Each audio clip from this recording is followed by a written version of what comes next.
the offensive pictures.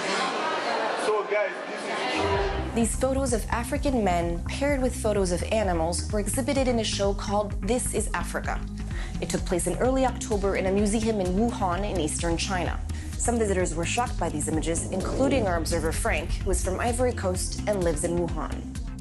There were photos of men, black men, juxtaposed with animals. The expressions on their faces were similar to the expressions of the animals.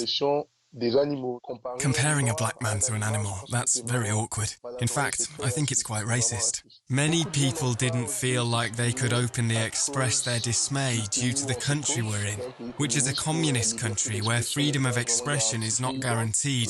But many of us foreigners who live here signed a petition asking for the museum to apologize.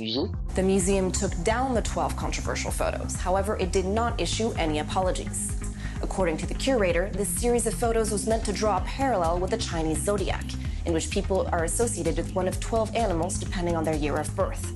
But this explanation did not convince our observer. When you look at the photos, yes, there are some animals that are among the Chinese zodiac signs, but there are also many that are not. So to me, this explanation doesn't really make sense. In China, there's a type of racism that's often chalked up to ignorance, but me, I see it as racism. For example, last year, there was a commercial of a black man who goes through a washing machine and comes out Chinese.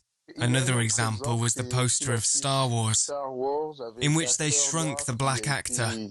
They said they did this so they could add more spaceships. But I think that, once again, this explanation doesn't cut it.